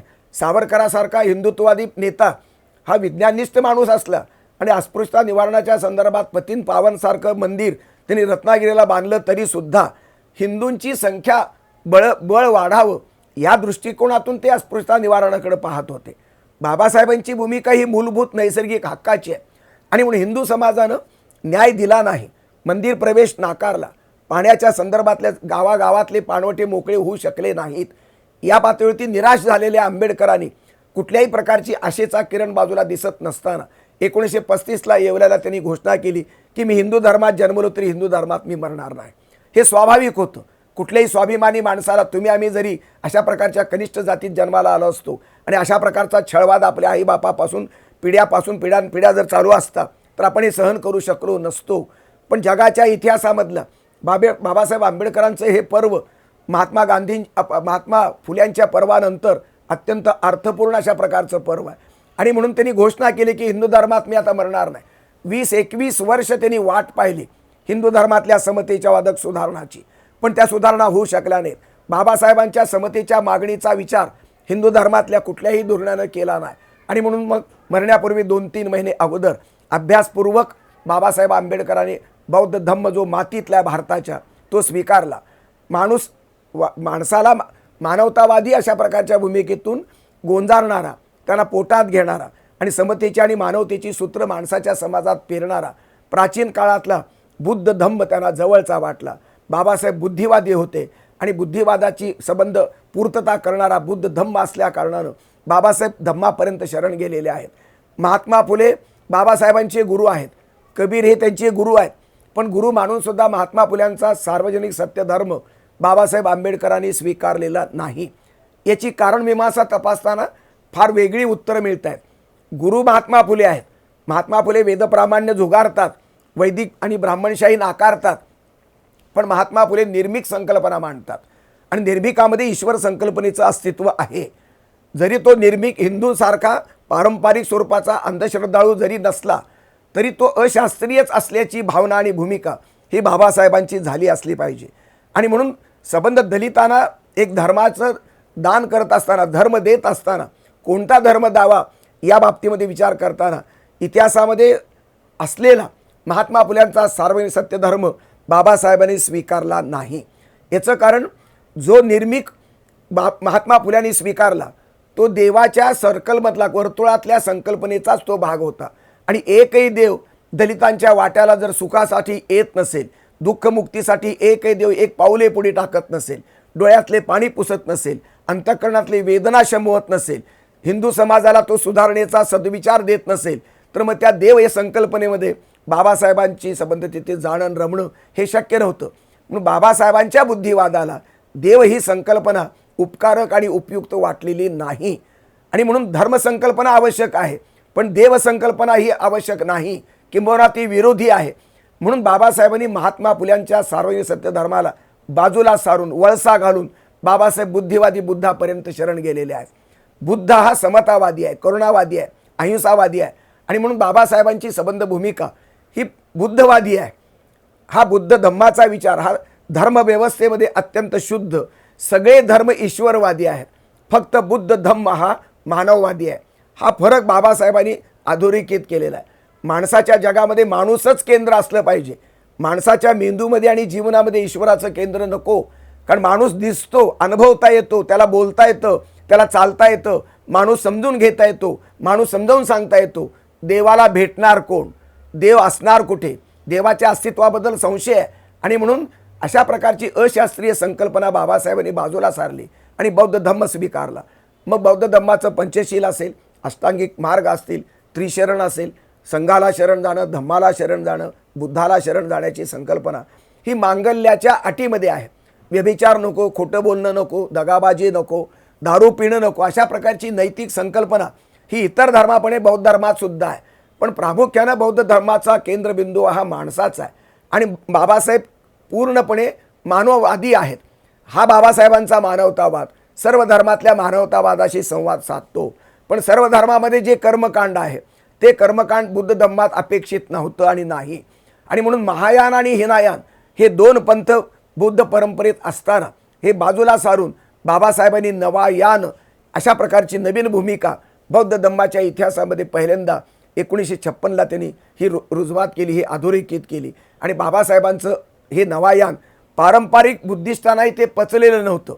अशा प्रकारचा संघर्ष, हिंदू धर्मातला संघर्ष, हिंदू बौद्धातला संघर्ष, बौद्ध बौद्धातला संघर्ष, या वेगवेगळ्या पातळीवरची विचार करत असताना एकंदरीतच बाबासाहेबांची भूमिका धर्माच्या संदर्भात ही धम्मवादी आहे. विचाराच्या आणि आर्थिक समतेच्या दृष्टीनं ती समाजवादी आहे. आणि म्हणून ही जी समाजवादी भूमिका आहे, या समाजवादाचं नातं हे लोहियाच्यासह, विवेकानंदासह सर्वच जगातल्या समाजवाद्याशी, साम्यवादाशी हक्क सांगणारं नातं आहे. समाजवाद ही गरिबांच्या मुक्तीचा विचार करतं. समाजवाद समता, आर्थिक समता, सामाजिक समतेचा पुरस्कार करतं. आणि म्हणून भारतीय राज्यघटनेचा ध्येयवाद त्यांनी समाजवादाच्या माध्यमातून अधोरेखित करण्याचा प्रयत्न केला. आणखी एक वैशिष्ट्यपूर्ण भूमिका बाबासाहेबांची आहे, ती सेक्युलर भूमिका आहे. आणि सेक्युलर भूमिका ही धर्मनिरपेक्ष भूमिका आहे. बाबासाहेबांना धर्म स्वीकारला, पण संविधानाला कोणताही धर्म नाही. तुम्हाला आम्हाला धर्म आहे, तुम्हाला आम्हाला कुठल्या तरी जातीमध्ये आपण जन्म घेतला, संविधानाचा जन्म मात्र जातीविरहित आहे. आणि संविधानाला जात नाही आणि संविधानाला धर्मही नाही.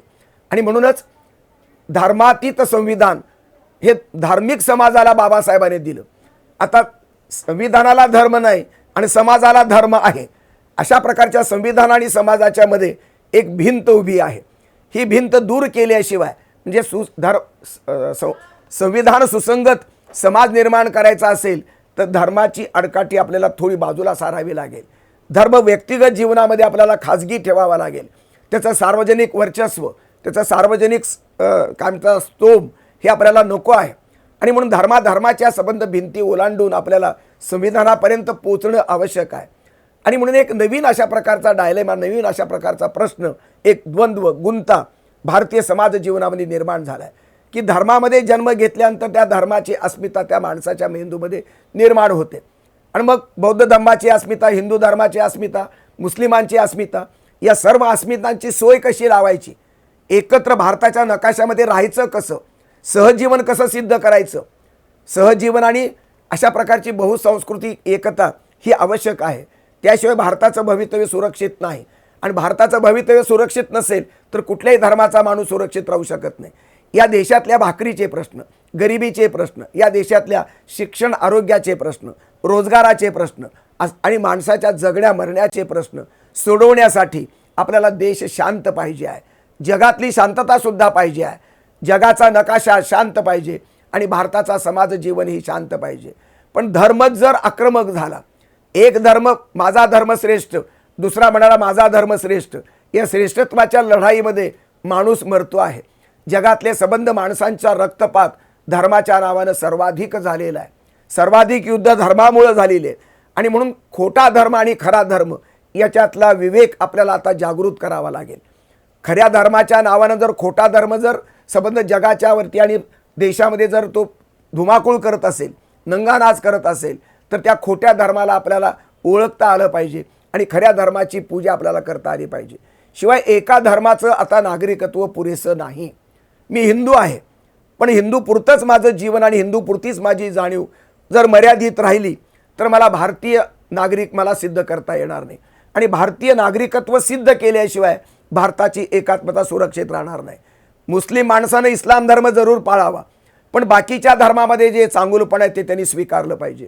बुद्धिस्टांनी विहारामध्ये पूजा वंदना जरूर करावी, पण बुद्धाच्या परंपरेमधल्या उपासिकांनी हिंदू धर्मातलं, जैन धर्मातलं, इस्लाम धर्मातलं, ख्रिश्चन धर्मातलं चांगुलपण पचवता आलं पाहिजे. वाईट जो धर्म आहे, कर्मकांड जो आहे ते बाजूला सारून प्रत्येक धर्मातली जी चांगली मूल्यात्मकता जी महात्मा फुल्यांनी प्रमाण मानली ती स्वीकारण्याची गरज आहे.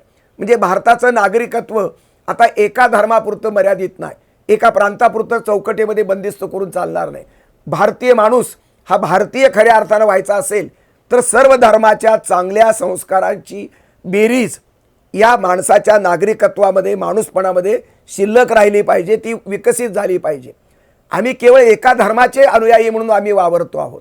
आम्ही सर्व धर्माच्या चांगुलपणाचे अनुयायी अशा प्रकारची नवीन नागरिकत्वाची संकल्पना आता आम्हाला रुजवता आली पाहिजे. शिक्षण व्यवस्थेमध्ये जाधवर ग्रुपला मी अपील करतो, आनंद त्याला विनंती करणार आहे, आणि संबंध शिक्षण व्यवस्थेचा आमूलाग्र बदल करावा. सरकार काय वाटेल ते करू. सरकार धर्माच्या बाबतीत आणि जातीच्या बाबतीत फार हस्तक्षेप करत नाही आहे. त्यांना संबंध सत्तेचे त्यांना स्वप्न पडत आहेत. सत्याचा आणि सत्तेचा संबंध फारसा उरलेला नाही, आणि सध्याची राजकीय व्यवस्था तर सर्वार्थानं करप्ट आहे. वैचारिक भ्रष्टता, संपत्तीची भ्रष्टता म्हणजे आजचं राजकारण आहे. त्यांच्याकडून फार अपेक्षा नाहीत, पण शैक्षणिक संस्थांनी आपापल्या परीनं निश्चितपणानं वेगळी वाट ढुंडाळणं आवश्यक आहे. जाधवर ग्रुपनं शिवाजी महाराजाच्या जयंतीसह प्रत्येक महापुरुषाची जयंती साजरी करण्याचे प्रयोग त्यांच्या प्रांगणामध्ये 80 शाखेमध्ये केल्याची माझी माहिती आहे. एक महापुरुष, एक धर्म एका माणसाला आता पुरेसा नाही. आमचं नागरिकत्व अनेक महापुरुषांच्या बेरजेतून आम्हाला उभं राहता आलं पाहिजे. एक महापुरुषाचा जर अनुयायी असेल तर तो त्याच महापुरुषाचं वेळ आपल्या डोक्यात घेतो, आणि म्हणून दुसऱ्या महापुरुषाचा अवमान करण्याची बुद्धी त्याच्यामध्ये येते. ही दुर्बुद्धी लोकशाहीला परवडणार नाही. मानव कल्याणासाठी जर महापुरुष झटला असेल तर तो एका जातीचा कसा असेल, एका धर्माचा कसा असेल.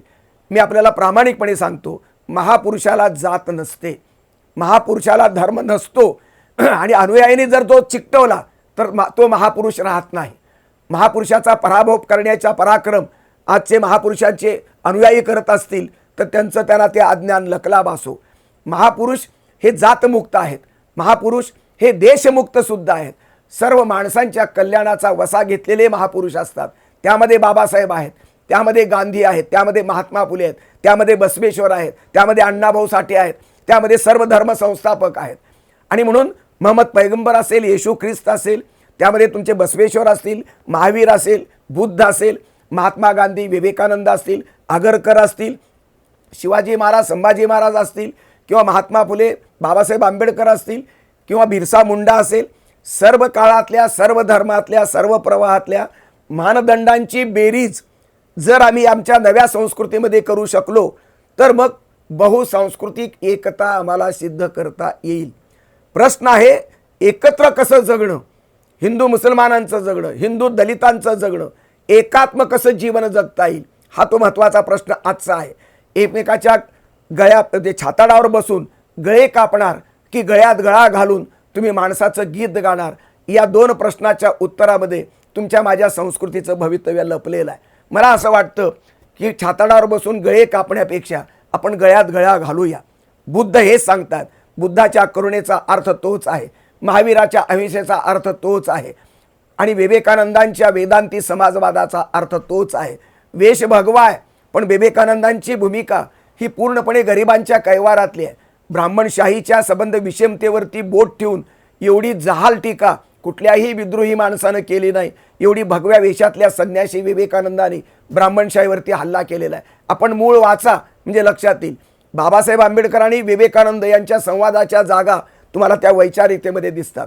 जे महात्मा गांधी हिंदू धर्मात जन्मले, ज्यांनी संबंध हिंदू धर्माचा अभिमान, मी सनातनी हिंदू ते म्हणाले, पण संबंध आयुष्य हिंदू मुसलमानांच्या ऐक्यासाठी त्यांनी घातलं. दलितांच्या उद्धारासाठी घरामध्ये त्यांनी आपल्या आश्रमात दलितांच्या मुलीला आश्रय देऊन तिला त्याचं पालन पोषण केलेले महात्मा गांधी. हजारो किलोमीटरची पदयात्रा कडून हरिजन उद्धारासाठी त्यांनी कार्य केलेला महात्मा गांधी. आणि देशाच्या मुक्तीसाठी विचार करत असताना बाबासाहेब आंबेडकरांच्या विद्वत्तेची आणि देशभक्तीची नोंद घेऊन त्यांचा सन्मान करून आपल्या मंत्रिमंडळामध्ये स्थान देणारे महात्मा गांधी हे महापुरुषांच्यामध्ये वाटणीमध्ये या देशाचा घात आहे. आणि वाटणी आम्ही सोडत नाही ही दुर्दैवाची गोष्ट आहे. आम्ही लहान डोक्याची माणसं आहोत. महापुरुषाचा मेंदू मोठा आहे, महापुरुषांचं मन मोठं आहे. त्या मोठ्या मनाचा संस्कार आम्ही जर पचवू शकलो तर मला असं वाटतं की एका माणसाच्या मेंदूमध्ये अनेक महापुरुष असावेत. महापुरुषामध्ये खूप चांगुलपण आहे, त्या त्या काळातल्या चांगुलपणाची बेरीज करतावी. बेरजेचं राजकारण करून खुर्च्या कमवणारी पुढारी संस्कृती जन्माला आली. आम्ही बेरजेचं समाजकारण का करत नाही हा महत्त्वाचा प्रश्न आहे. आणि म्हणून बेरजेचं समाजकारण करणं हे आजची गरज आहे. या बेरजेच्या समाजकारणाच्या संबंध प्रक्रियेमध्ये, चिंतनामध्ये जाधवर ग्रुपचा हा संबंध बाबासाहेब आंबेडकरांच्या संबंध व्याख्यानमालेचा जो काही जागर आहे तो मला अत्यंत वंदनीय आणि महत्त्वाचा वाटतोय. बाबासाहेब या शेवटच्या माणसाचा आवाज आहे. बाबासाहेब म्हणजे उपेक्षित भारताचं प्रतिनिधी आहे. बाबासाहेब म्हणजे एकात्म भारताची साक्ष आहे. बाबासाहेब म्हणजे संबंध भारताच्या सार्वभौमत्वाचे संबंध गुरुकिल्ली आहे. त्या बाबासाहेबांना अभिवादन करण्याची संधी त्यांनी 8-10 विद्वानांच्या संबंध मालिकेमध्ये आज मला त्यांनी सुरुवातीच्या पहिल्या दिवशी अध्यक्षीय भाषणामध्ये त्यांनी मला दिली. याबद्दल जाधवर ग्रुपचे मी जाहीरपणानं ऋण व्यक्त करतो. सुधाकर जाधवर आणि शार्दूल जाधवर हे दोन्हीही अत्यंत महत्त्वाकांक्षी, अत्यंत कार्यक्षम आणि सामाजिक बांधिलकी मानणारे अशा प्रकारचे संस्थाचालक आहेत. यांनी फक्त शिक्षणाचे प्रयोग केले नाहीत, सामाजिक उत्थानाचे आणि सामाजिक सेवेचे प्रयोगसुद्धा जाधवर ग्रुप करतो आहे. कोविडच्या संदर्भातला प्रयत्न असेल किंवा वेगवेगळे तंत्रज्ञान, वेगवेगळे व्यावसायिक कोर्सेस आणण्याचा प्रश्न असेल आणि मुख्यतः सर्व महापुरुषांच्या बेरजेचा प्रयोग जयंतीच्या रूपानं ही संस्था करू पाहते आहे. एका संस्थेला, एका महापुरुषाच्या दावणीला बांधलेली संस्था मला मंजूर नाही. महाराष्ट्र किंवा देशाचं भवितव्य एकच महापुरुष घडवत नसतो. सर्व माणसांच्या कल्याणासाठी सर्व महापुरुषांची गरज आहे. आणि म्हणून सर्व महापुरुषांच्या बेरजेमध्ये ज्या संस्था, ज्या व्यक्ती रमतात त्या माझ्या अंतःकरणाला जवळच्या आहेत. तो माझा ध्येयवाद आहे. मी या ध्येयवादाचं स्वरूप सांगत असताना आपल्या महात्मा गांधींसह, डॉक्टर आंबेडकरांच्यासह महाराष्ट्रामध्ये आंबेडकरांचा वारसा कोणी चालवला? राणा चव्हाणांसारखे वाईचे जे काही सुपुत्र आहेत, या माणसानं मार्क्स पचवला, बाबासाहेब पचवले, शिवाजी पचवले, शाहू महाराज पचवले, महात्मा फुले पचवले, सत्यशोधक समाज पचवला, आर्य समाजाचं महत्त्व आणि प्रार्थना समाजाचं महत्त्व पचवलं, महर्षी विठ्ठल रामजी शिंदेना त्यांनी गुरु मानलं. एवढ्या सगळ्या मानदंडांची बेरीज एकट्या राणा चव्हाणांच्या भूमिकेत मी अनुभवलेली आहे, मी संबंध वाचलेली आहे. आणि म्हणून ही समृद्ध परंपरा, बहुसांस्कृतिक एकतेची परंपरा, राणा चव्हाण मराठा समाजात जन्मले, पण मराठ्याचा अभिमान याच्या लेखणीतून कुठेच नव्हता. दलित समाजातल्या आंबेडकरांना ते आपल्या संबंध मानदंड मानतात. मार्क्स परदेशातला आहे, पण तो शोषणमुक्तीच्या समाजाच्या संदर्भात त्यांना जवळचं मानतात. लोकमान्य टिळक असतील किंवा संत तुकाराम असतील, संत ज्ञानेश्वर असतील, सर्व मानदंडात्मक संत साहित्यातले मानदंड, सुधारकांचे मानदंड, क्रांतिकारकाचे मानदंड, या सर्वांना एका लेखणीच्या, एका शाहीमध्ये, एका संबंध सूत्रामध्ये बांधण्याची किमिया राणा चव्हाणसारख्या अत्यंत दुर्लक्षित अशा प्रकारच्या विचारवंतानं महाराष्ट्राच्या नकाशात केलेली आहे. ही परंपरा पुढे विकसित करायची असेल तर जाधवर ग्रुपचे हे प्रयत्न मला त्या वारशामध्ये मला महत्त्वाचे वाटत आहेत.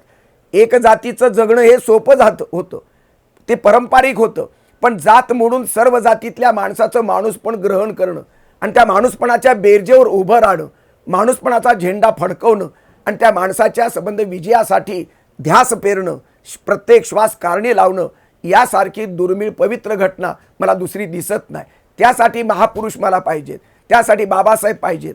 बसवेश्वर आणि तुमच्या आंबेडकरांची बेरीज व्हावी, आगरकर आणि महात्मा फुल्यांची बेरीज व्हावी, तुमच्या मोहम्मद पैगंबर आणि येशू ख्रिस्ताची बेरीज व्हावी, तुमचा गांधी आणि विवेकानंद किंवा तुमच्या अण्णाभाऊ साठे यांची बेरीज व्हावी, बिरसा मुंडाची बेरीज व्हावी.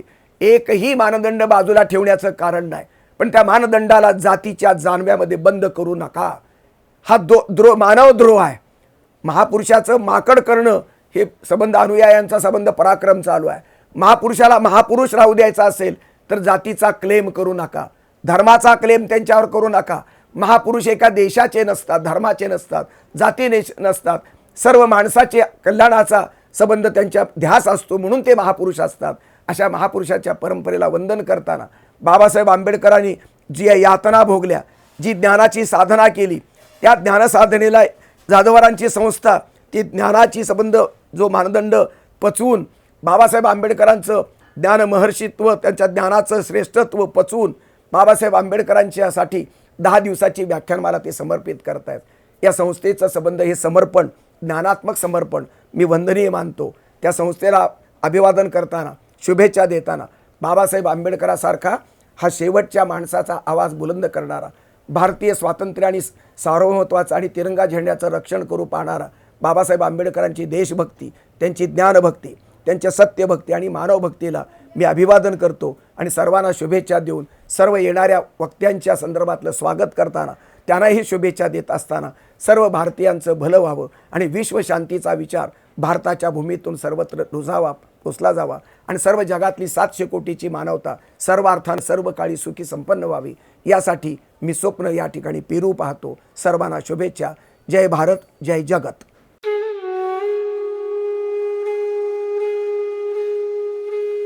प्राचार्य डॉक्टर सुधाकरराव जाधवर सर, अध्यक्ष जाधवर फाउंडेशन.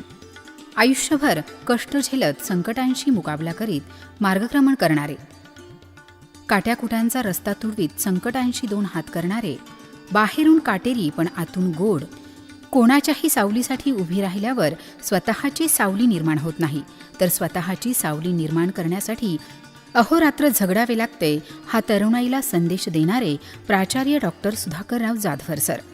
आपला जन्म वडजी या छोट्याशा खेड्यात झाला.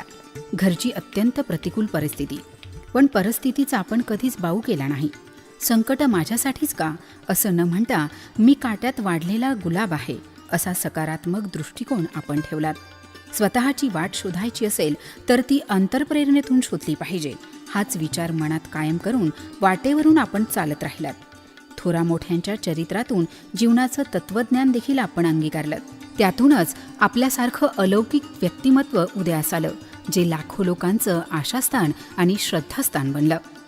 आपण आपल्या समाजकार्याची सुरुवात क्रांतीवीर या संघटनेनं केली. महिला सबलीकरण, ग्रामस्वच्छता अभियान, व्यसनमुक्ती असे सामाजिक उपक्रम राबवून समाजातील एक घटक बनलात. सावित्रीबाई फुले पुणे विद्यापीठाच्या वाणिज्य शाखेमध्ये अधिष्ठाता या पदावर काम केलं. हजारो विद्यार्थ्यांचे आपण गुरु बनलात. पाश्चिमात्य ज्ञान, विज्ञान, तंत्रज्ञान आणि महान भारतीय संस्कृतीचा मिलाफ असणारी शिक्षण संस्था असावी, असा विचार करून 1995 मध्ये जाधवर शैक्षणिक संकुलाची स्थापना केली. हा म्हणता या संस्थेचा पसारा आजूबाजूला पांगू लागला. आज हजारो विद्यार्थी या शिक्षण संस्थेमध्ये शिक्षण घेत आहेत. आपण शिक्षणाबरोबरच संस्कारांना देखील तेवढंच महत्त्व दिलं. स्वामी विवेकानंद, छत्रपती शिवाजी महाराज, संत साहित्य अशा व्याख्यानांचं आयोजन करून मुलांना सद्विचार दिलेत. रोजगार मेळावे, करिअर गायडन्स, समुपदेशन, विकास मार्गदर्शन, स्वच्छ भारत अभियान, व्यक्तिमत्व विकास, व्यसनमुक्ती असे हजारो उपक्रम राबवून तरुणाईच्या मनात देशप्रेमाची ज्योत तेवत ठेवली. त्यांचे मार्गदर्शक गुरु बनलात. या जगात देव कधीच भेटत नाही आणि भेटणारही नाही, पण देवमाणसं खूप भेटली, त्यातलेच आपले एक व्यक्तिमत्व. आपण विद्यार्थ्यांचे मार्गदर्शक, प्रेरणा, आधारस्तंभ, आशास्थान आहात. आपल्या असण्यातच या संकुलाची शान आहे. पोटावरून फिरणाऱ्या हातापेक्षा पाठीवरून फिरणारा मायेचा, प्रेमाचा हात खूप बळ देऊन जातो. तेच बळ आकाशात झेपावण्यासाठी लागणारी ताकद आपल्या ठायी जमा करते. तेच बळ सर्वांना आपणाकडून मिळते. आकाशातील इंद्रधनुष्याने शोभा वाढली आकाशाची, जाईजुई चमेलीच्या सुगंधाने शोभा वाढली बागेची. जाधवर सरांच्या असण्यानेच शोभा वाढली या जाधवर संकुलाची. आपल्या भावी वाटचालीस आम्हा सर्वांकडनं तुम्हाला शुभेच्छा. धन्यवाद. नमस्कार. दुसरी भारतरत्न डॉक्टर बाबासाहेब आंबेडकर ऑनलाईन व्याख्यानमाला सुरू झालेली आहे. मला अत्यंत आनंद होतो की या व्याख्यानमालेमध्ये अनेक वेगवेगळे तज्ज्ञ, सामाजिक कार्यकर्ते, शिक्षण क्षेत्रामध्ये काम करणारे तज्ज्ञ, वकील क्षेत्रामध्ये काम करणारे तज्ज्ञ, अशा अनेक लोकांनी डॉक्टर बाबासाहेब आंबेडकरांच्या विविध अष्टपैलू व्यक्तिमत्वावरती प्रकाश टाकलेला आहे. आणि अत्यंत चांगल्या पद्धतीनं सर्वांपर्यंत डॉक्टर बाबासाहेब आंबेडकरांचे विचार पोचावेत, वेगवेगळे पैलू लोकांना माहीत व्हावेत, हा या व्याख्यानमालेचा आणि त्याच्या मागचा उद्देश आहे. ही व्याख्यानमाला आयोजित करताना सर्व व्याख्याते यांचे संस्थेच्या वतीने मी आभार मानतो. टेक्निशियन ज्याने ऑनलाईन ही प्रक्रिया राबवली, तुमच्यापर्यंत पोहोचवण्याचं काम केलं, त्यांचे मी आभार मानतो. आपण सर्व श्रोते फार मोठ्या प्रमाणावरती याला साथ देत आहात. आपलेही सर्वांचे मी आभार मानतो आणि थांबतो. जय हिंद, जय महाराष्ट्र.